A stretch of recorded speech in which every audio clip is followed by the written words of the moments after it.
Así que hermanos, Dios les bendiga. Vamos a comenzar, ¿cierto? El último domingo que nos reunimos. Estuvimos hablando de lo que se menciona en el capítulo 13 de Isaías en cuanto a la carga o el juicio que que es concerniente a Babilonia y que continúa en el capítulo 14. No finalizamos el capítulo 13 de la vez anterior, así que hoy vamos a tratar de finalizarlo y comenzar el capítulo 14. Dijimos que Babilonia se convirtió en una de las grandes ciudades del mundo antiguo. En realidad, cierto, llegó a ser la primera potencia mundial y como tal fue reconocida en la profecía de Daniel, en esta visión, cierto, del rey Nabucodonosor, representado a través de esa cabeza de oro que finalmente representaba a Babilonia. Él fue el rey de esa gran potencia, el rey Nabucodonosor. La ciudad de Babilonia fue un símbolo de la rebelión unida contra Dios, que comenzó en la Torre de Babel y terminará en Apocalipsis capítulos 17 y 18, donde vemos a esa Babilonia religiosa y política gobernando al mundo en aquel periodo. Finalmente será abatida por el gran juicio de Dios. En el estudio anterior mencionamos a los medos, pero ¿quiénes eran los medos? Media y Persia fue una nación doble y un poderoso imperio que finalmente terminó conquistando Babilonia. Isaías está hablando de lo que iba a ocurrir en el futuro inmediato. Él identificó a los que iban a destruir a Babilonia como los medos. Y dice el versículo 19 de este capítulo 13 de Isaías: y Babilonia, hermosura de los reinos, gloria del orgullo de los caldeos, será como cuando Dios destruyó a Sodoma y a Gomorra. Como ustedes pueden ver aquí en el mapa, ¿cierto? Aquí está el imperio babilónico, o los caldeos. Yo me cuesta un poco identificar los colores, pero lo veo medio rojito ahí. No sé si usted lo ve rojito, medio europeo, no sé. Y los que están un poco más aquí, ¿cierto? Yo lo veo amarillo, algunos me dicen que puede ser verde, pero el que dice Imperio Medo, esos son dos naciones, los medos y los persas, ¿ya? Que se unen finalmente y conquistan el imperio babilónico, terminan conquistando, ¿cierto?, a este gran imperio, el primero de los grandes imperios. Y la escritura dice hermosura de los reinos. Esta profecía de la conquista de Babilonia ya fue cumplida. Babilonia fue el imperio más grande que existió sobre la tierra. El imperio macedonio, el imperio egipcio, fueron imperios grandes como el imperio romano. Quizá en algún momento Gran Bretaña, España también fueron consideradas grandes naciones, pero ninguna fue como Babilonia, ninguna. Por eso la escritura dice, y Babilonia hermosura de los reinos, gloria del orgullo de los caldeos. Una gran nación, un gran imperio, y por eso la escritura la relata o la eh, menciona de esta manera, hermosura de reinos. Esa gloria y ese orgullo fueron abatidos por Dios, tal como hizo con Sodoma y Gomorra. Eso es lo que está diciendo el texto bíblico. No importa cuánta gloria haya alcanzado, no importa lo hermosa que haya sido, o no importa el orgullo que tenían los caldeos por este imperio, fueron destruidos como Sodoma y Gomorra. Cualquiera puede contemplar, ¿cierto?, hoy en día las ruinas de esa antigua Babilonia y va a reconocer que esta profecía de Isaías ya fue cumplida. Babilonia representa la confusión.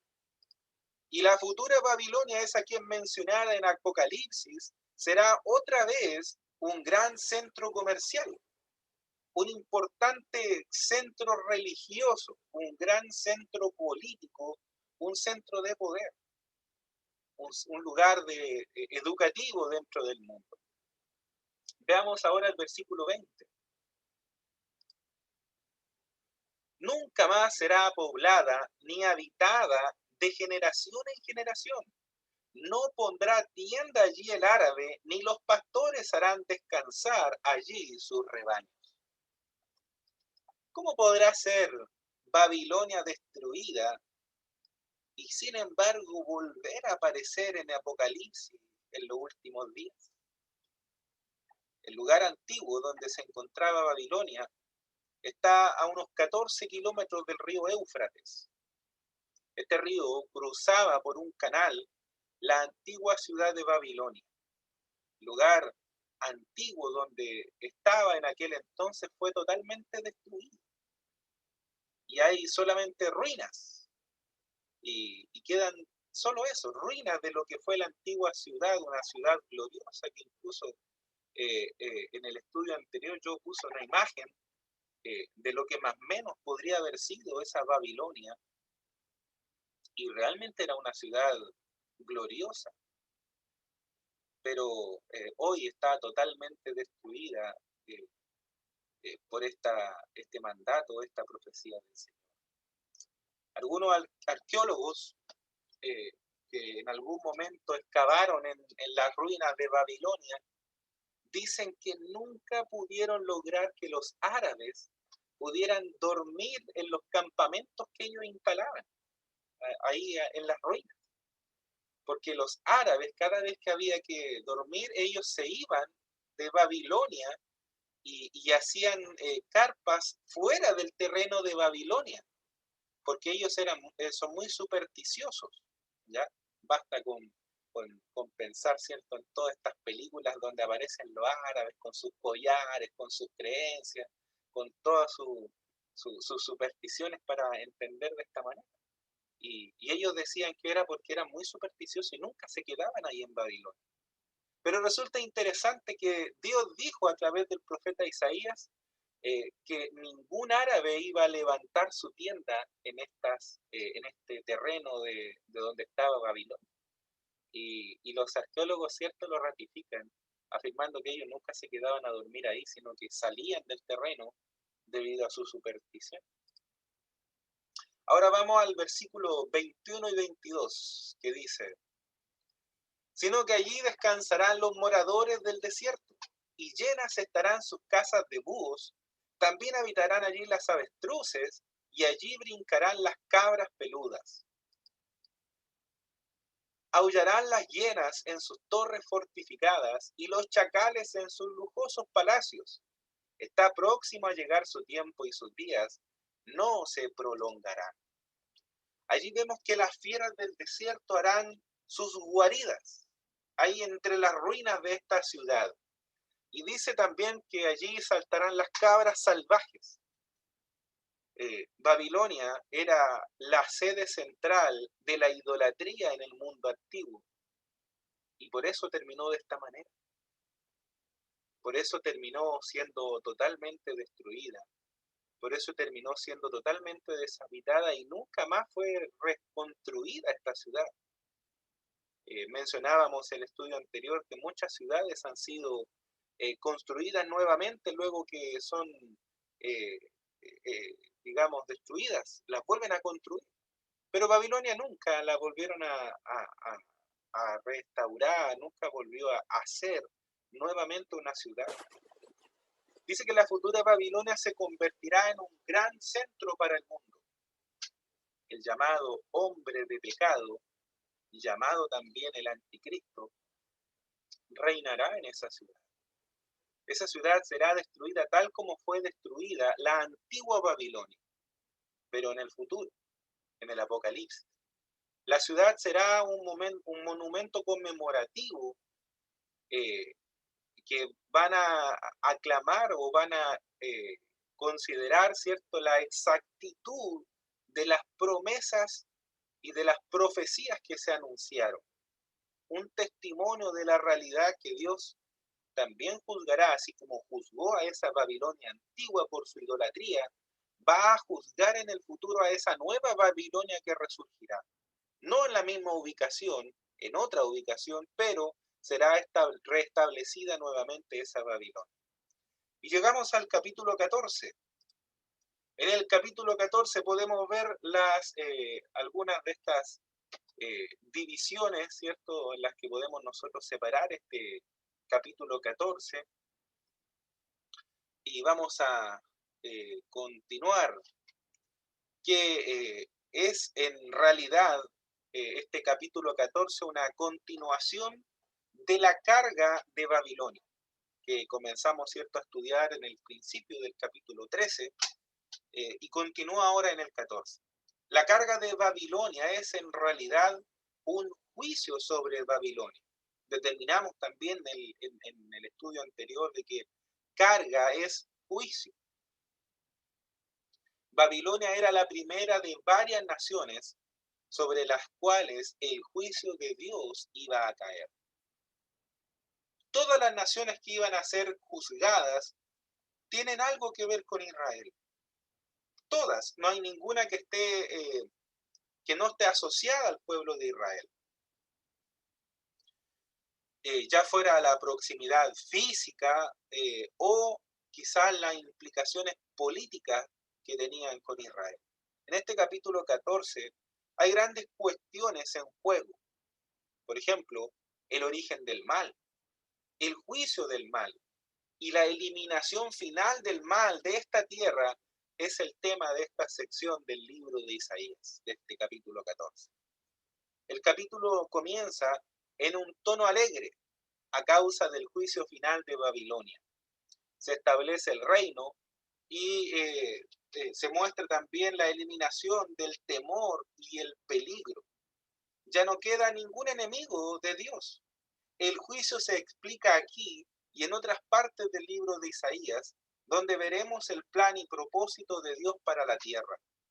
Este capítulo de Isaías, capítulo 14, es en realidad una mezcla de luz y tinieblas.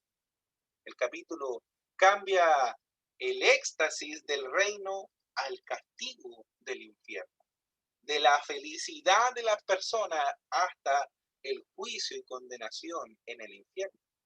Se expone ante nosotros a Satanás, se habla cómo surge y cómo surge el mal. Encontramos aquí esta extensa sección que trata sobre la destrucción final de la ciudad de Babilonia. Por lo tanto, este capítulo de grandes temas y fuertes contrastes finaliza con la inserción de la carga sobre Palestina, que fue probablemente provocada por el fallecimiento del rey Acaz, como podemos ver ahí en el libro de Segunda de Reyes. Vamos al versículo 1. Cuando el Señor tenga compasión de Jacob, escoja de nuevo a Israel y los establezca en su propia tierra, entonces se les juntarán extranjeros que se unirán a la casa de Jacob. Este versículo se extiende hasta el final de los tiempos. Dios ha dicho una y otra vez que la nación de Israel sería restaurada a esta tierra. No creemos que ya estamos viendo el cumplimiento de estas profecías, porque cuando Dios restaura a Israel, Israel no tendrá problemas con otras naciones, que es algo que no ha sucedido actualmente hasta la hora, ¿cierto? No necesitará recurrir a otras potencias para que la ayuden, sino que será totalmente capaz de mantener su estructura política y su territorio sin dificultad con las naciones vecinas. El Señor Jesucristo reinará allí, desde allí a las naciones. Hay muchas personas hoy que dicen creer en la inspiración total, verbal, de las Sagradas Escrituras. Pero hablan de un giro en otra dirección y dicen que el pasaje no es literal y que no debe interpretarse literalmente. Cuando frente a un pasaje uno niega su realidad y el hecho de su literalidad, estamos negando la inspiración de las Escrituras. Aquí dice, porque el Señor tendrá piedad de Jacob, de nuevo escogerá a Israel. Esta afirmación ha sido expresada muchas veces, como para que alguien aún diga que no la ha podido entender o que significa otra cosa diferente. Luego en el versículo 2 dice, Los tomarán los pueblos y los llevarán a su lugar, y la casa de Israel los poseerá como siervos y siervas en la tierra del Señor. Tomarán cautivos a los que los habían llevado cautivos y dominarán sobre sus opresores. Esto no ha sido cumplido. Los pueblos aquí son los no judíos. Las demás naciones que no son israelitas, que van a devolver a los israelitas a Palestina. Pero hasta que llegue ese momento, algunos pueblos no judíos habrán estado poniendo dificultades. Ellos han sido estorbo para los israelitas. Incluso Gran Bretaña, cuando tenía mandato sobre estas tierras, no le permitía a los judíos regresar después de la Segunda Guerra Mundial. Pero los judíos regresaron de igual manera, porque tenían que ir a algún lugar. La forma en que multitudes regresaron a esa tierra fue una odisea de sufrimiento. Los judíos de todo el mundo están interesados en ayudar a sus hermanos de raza para que regresen a esa tierra. Los judíos están dispersos a lo largo del mundo porque no han regresado a su tierra aún, pero desean hacerlo y quieren que los judíos vuelvan a su tierra, pero no pueden por los conflictos que actualmente está, ¿cierto? La nación de Israel y sus territorios. Hay otros pueblos que no quieren que ellos vuelvan, que impiden su regreso.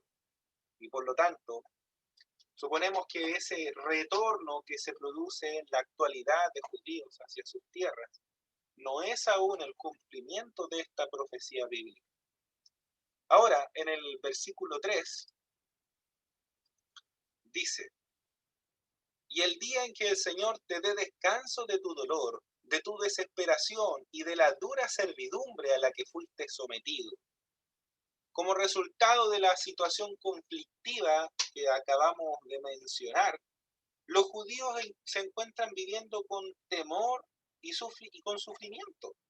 Si uno puede caminar por las calles de la ciudad de Jerusalén y de otras ciudades de ese país, quizás se observará que hay un soldado por todas partes.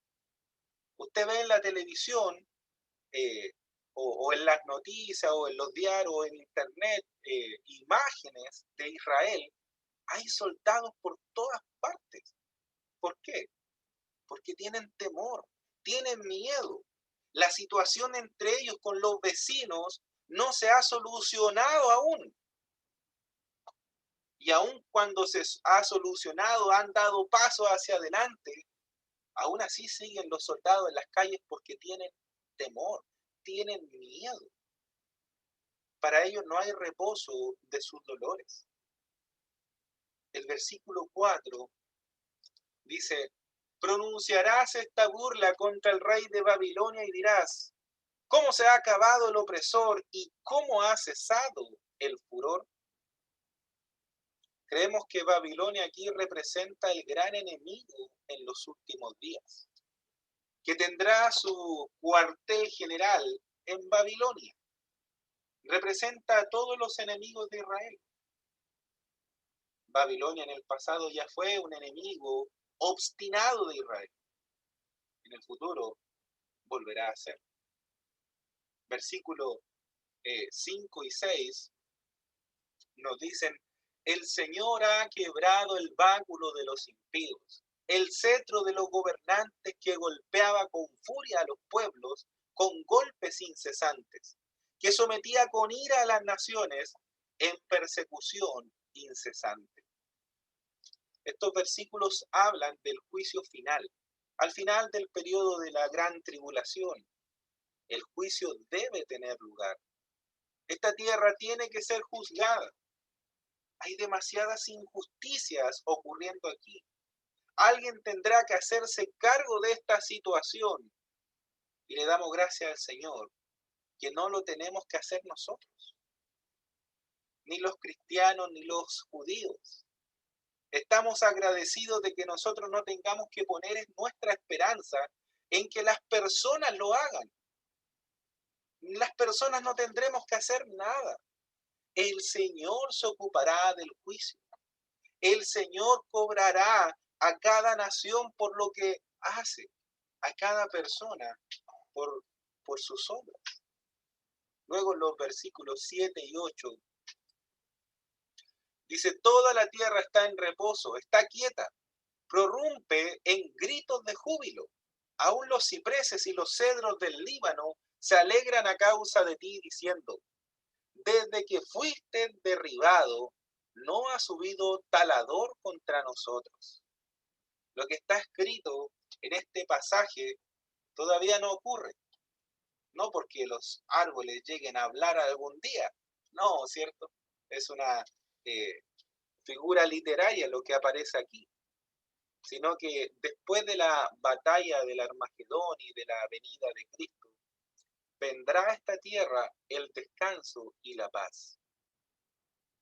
Los árboles ya no serán destruidos ni talados. En lugar de tristeza habrá canciones de júbilo, de alabanza.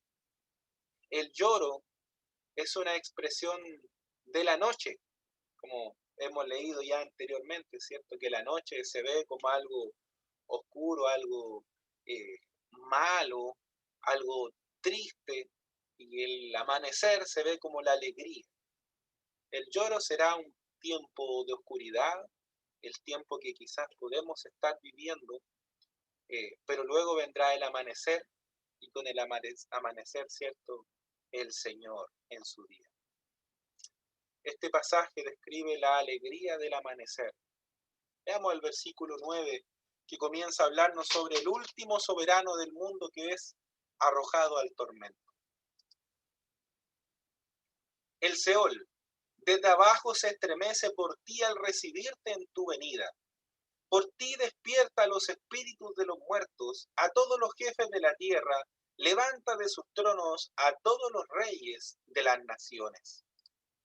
El Seol, en este versículo, puede significar el sepulcro o el lugar de tormento, ¿ya? Muchos lo comparan con el infierno, pero aquí no había una idea tan clara acerca del infierno, había una idea diferente a la que nosotros hoy podemos llegar a comprender. Evidentemente, este último significado, el lugar de tormento, se aplica a este versículo, al versículo 9, ¿cierto? El versículo 10 y 11 dice, todos ellos responderán y te dirán, también tú has sido debilitado como nosotros, has venido a ser semejante a nosotros. Han sido derribadas al Seol tu ostentación y la música de tus arpas. Debajo de ti las larvas se extienden como cama y los gusanos son tu cobertura. Estas palabras describen quizás gráficamente y dramáticamente cómo será removida toda la gloria del ser humano. Usted lee este versículo, le invito a reflexionar en que aun cuando lleguemos a ser personas muy reconocidas, o aunque lleguemos a tener un grado de gloria quizás, eh, finalmente terminaremos en ese lugar. Y no quiero volver a leer el versículo, pero eh, ahí habla, ¿cierto?, de manera muy gráfica lo que pasa con el ser humano, con todos. A pesar de que podemos alcanzar muchas cosas, nuestra cama, ¿cierto?, estará eh, debajo larvas y gusanos serán nuestra cobertura. Está hablando, ¿cierto?, de la tumba. Está hablando de cuando lleguemos, ¿cierto?, ya a la tumba, al cementerio. Así que es bastante gráfico lo que muestra, lo que nos dice este texto bíblico, pero también habla, ¿cierto?, y nos hace bajar un poquito el nivel de orgullo que puede haber en nosotros, ya que independiente cuánto lleguemos a lograr, vamos a llegar igual a ese lugar, digamos, nuestros cuerpos llegarán hacia ese lugar en el cementerio. Ahora vamos al versículo 12, donde comenzamos a hablar del origen de Satanás, el origen del mal. El versículo 12 dice: ¿Cómo has caído del cielo, oh lucero de la mañana, hijo de la aurora? Has sido derribado por tierra tú que debilitabas a las naciones. El lucero, o Lucifer, ¿cierto? Aquí no es otro más que Satanás, de acuerdo con lo que podemos encontrar en el libro de Ezequiel, capítulo 28. Este lucero de la mañana fue la criatura más elevada que Dios creó. Es una criatura creada, ¿ya? Esa es la gran diferencia entre este lucero de la mañana y Jesús. Jesús no es un ser creado, Jesús comparte la misma naturaleza eterna de Dios. Pero Lucifer, o el lucero de la mañana, fue un ser creado, ¿ya? Y fue una de las criaturas más elevadas que él creó. Fue, como lo dice, ¿cierto?, el lucero de la mañana, la primera luz que alumbra en el amanecer. Pero fue como Judas Iscariote. Se volvió contra Dios, pues afirmó su propia voluntad por encima de la voluntad de Dios. Señor Jesucristo dijo en el Evangelio de Lucas, capítulo 10, versículo 18, yo veía a Satanás caer del cielo como un rayo, dice Jesús ahí en Lucas. Y en la primera carta del apóstol Juan, en el capítulo 3, versículo 8, se nos dice que el que practica el pecado es del diablo, porque el diablo peca desde el principio. Para esto apareció el Hijo de Dios, para deshacer las obras del diablo. Eso dice allí en Juan capítulo 3. Y posteriormente en el libro de Apocalipsis se nos habla de una guerra que va a tener su lugar o su desarrollo en el cielo. Apocalipsis capítulo 12 dice: Miguel y sus ángeles luchaban contra el dragón. Ese es Satanás. Luchaban el dragón y sus ángeles, pero no prevalecieron ni se halló ya lugar para ellos en el cielo. Y fue lanzado fuera el gran dragón, la serpiente antigua, que se llama Diablo y Satanás, el cual engaña al mundo entero. Fue arrojado, dice, a la tierra y sus ángeles fueron arrojados con él. Aquí tenemos entonces una imagen de esta criatura, el lucero, en el comienzo del tiempo. Muchos incluso dicen que Génesis capítulo 1, versículo 1, cuando finaliza este versículo 1, es cuando se desarrolla toda esta rebelión de Satanás y sus ángeles y finalmente terminan siendo desterrados del cielo. Eso quizás bíblicamente no tiene una base sólida, pero es probablemente una de las teorías quizás con eh, con mucha certeza o una de las mejores teorías que pueda existir acerca del tiempo, pero no está literalmente explicado dentro de la escritura.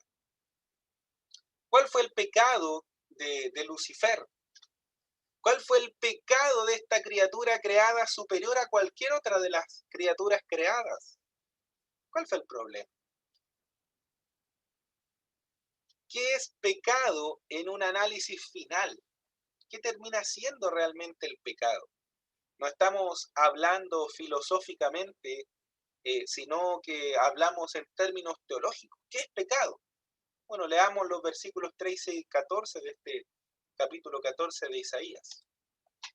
Dice: pero tú dijiste en tu corazón, subiré al cielo por encima de las estrellas de Dios, levantaré mi trono y me sentaré en el monte de la asamblea, en el extremo norte, subiré sobre las alturas de las nubes, me haré semejante al Altísimo.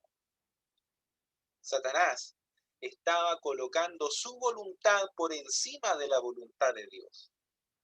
Aquí tenemos el pecado en un estado embrionario, antes de su concepción, antes de que existiera. Estamos viendo la planificación del pecado.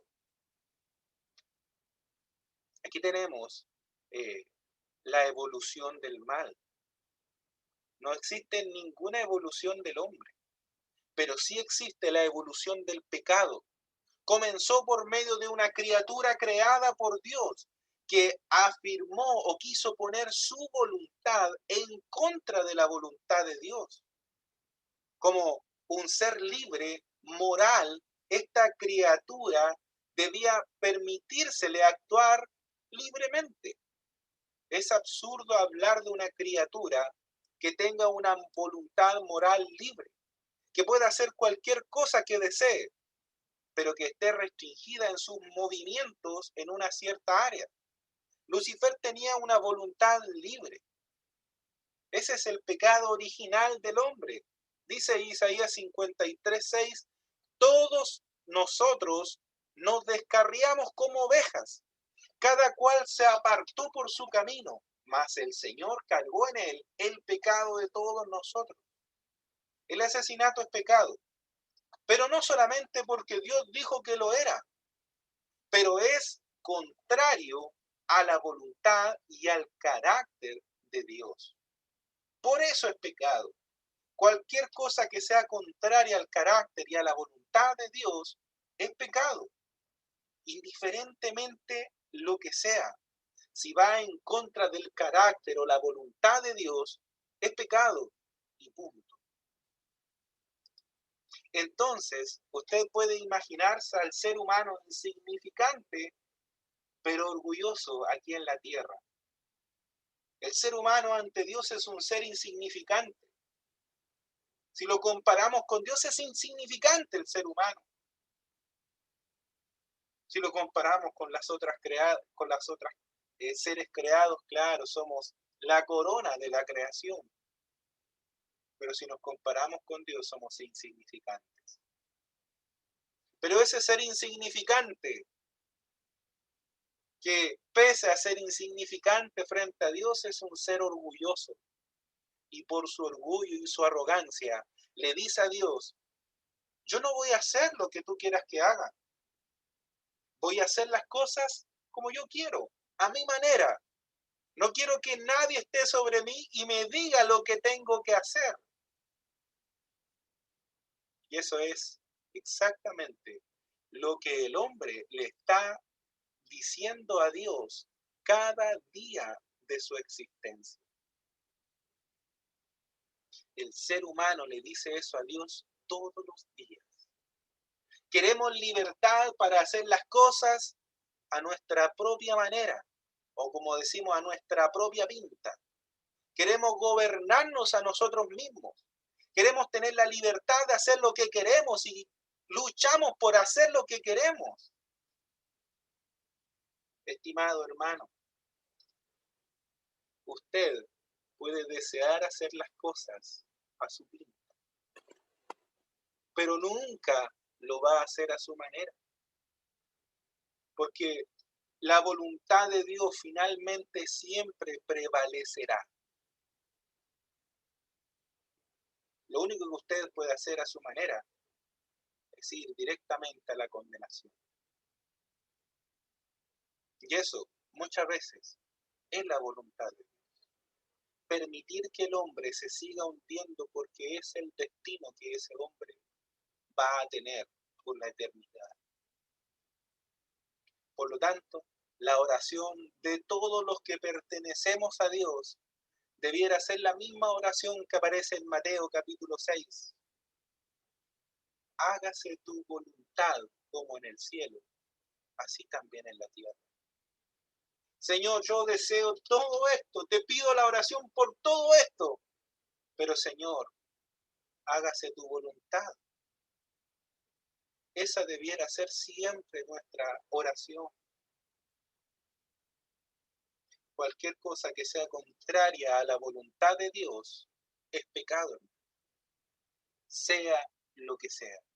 Si es contrario a la voluntad o es contrario a los atributos de Dios, es pecado. El pecado de Satanás fue el orgullo, la presunción, la vanidad. Él actuó en contra de la voluntad de Dios. Fue creado como un ángel de luz. Era el lucero de la mañana, un ser perfecto. Como dijimos, se le dio una libertad moral libre. Es decir, podía elegir lo que quería, pero quiso algo, quiso ponerse al mismo nivel de Dios. Quiso ser como el Altísimo. Quiso elevarse demasiado y se envaneció. Se llenó de orgullo. Quiso ser más que el que estaba a la cabeza, lo que lo llevó a hacer prevalecer su voluntad en contra del carácter de Dios. El propósito de Satanás no era ser alguien más honroso o alguien de igual gloria que Dios. Él quiso ser como Dios. En otras palabras, quiso ser Dios. Cualquier criatura que como él afirma su voluntad por encima de la voluntad de Dios, se coloca a sí mismo en lugar de Dios. Y recuerda usted, ¿cuál fue la tentación a la que fueron, por la que cayeron Adán y Eva? ¿Cuál era la tentación? La misma que tuvo este lucero de la mañana. Por eso él los tentó de esa manera, porque sabía que eso era un deseo grande, era un deseo poderoso. Si hay alguna tentación a la que quizás la mayoría caeríamos, sería eso. ¿A quién no le gustaría tener todo el poder? ¿A quién no le gustaría tener el control sobre todo? ¿Cuántas cosas haríamos con tanto poder? Piensen. Y sé que su mente está viajando y sé que usted en su cabeza está pensando, haría esto, cambiaría esto, acercaría a esta persona, alejaría a la otra persona. ¿O no? El hombre con poder es muy peligroso, hermanos. Hay muchos que hoy actúan como Lucifer. Hay muchos que hoy actúan como este lucero de la mañana. Ponen su voluntad por encima de la voluntad de Dios y quieren ocupar su lugar. Esa es la esencia del pecado en el ser humano. Pero solamente hay dos caminos, el de Dios y el del hombre. Por eso Jesús dijo, yo soy el camino y la verdad y la vida. Nadie viene al Padre sino por mí. Estimados hermanos, vivimos en este universo que no es nuestro. Vivimos en el universo de Dios. Respiramos su aire. Respiramos el aire que es de Dios. Respiramos de la luz del sol. El sol es de Dios. Y usted es una criatura suya que le debe mucho a Dios. Y por eso debe obedecerle. Porque todo el mundo en el que vivimos le pertenece a Dios. No es nuestro. Pero en su estado natural, el hombre es incapaz de obedecer a Dios. Es por ese motivo que tenemos que ir a Él por medio de nuestro Señor Jesucristo. Y debemos acercarnos a Él reconociendo que somos pecadores perdidos. Es allí cuando entonces recibimos una nueva naturaleza. Y eso es lo que en esencia significa nacer de nuevo. Hermanos, reconozcamos al Señor. No caigamos en ese pecado que fue el origen del mal, el origen del pecado, el origen de la caída del lucero de la mañana. Hoy nosotros tenemos a un Salvador. Sigámoslo, amémosle, obedezcámosle, escuchemos. Él es nuestro Dios. Y debemos aceptar que la única posición que podemos ocupar frente a Dios es la de seres sumisos a su voluntad. No hay otra opción. Él es el Rey de Reyes, Él es el Señor de Señores. Nosotros somos insignificantes frente a Él. Pero gracias a su amor, gracias a su misericordia, Él nos considera y nos consideró desde la eternidad para que seamos sus hijos, coherederos con Él. Qué maravilloso es el Señor. Les invito a orar. Amado Dios, Padre Celestial. Gracias, Señor, gracias, Padre. Porque a pesar de quienes somos, seres naturalmente caídos, seres corrompidos por el pecado, por esa maldad que habita en nosotros, aún así, Señor, tú planificaste, Señor, darnos una vida eterna, Señor, una vida en abundancia. Y no solo eso, Señor, sino que tú quieres hacernos coherederos contigo. No somos dignos, Señor, ni de atar el calzado de tus pies, como dijo Juan. Pero aún así, tú quisiste hacernos coherederos de tu reino. ¿Qué más podemos hacer que glorificarnos y postrarnos, Señor? Glorificarte y postrarnos ante ti, Señor amado. Reconocer tu grandeza, reconocer tu poder y darte gracias, Padre. Bendice tú a cada uno de aquellos que ven o verán este video, esta grabación. Que tú, Señor, puedas guiarnos, Padre Celestial, cada día a honrarte más, a reconocerte más como ese Dios único, verdadero, cuyos atributos, Señor, son únicos y te hacen ser quien eres, Dios. Gracias.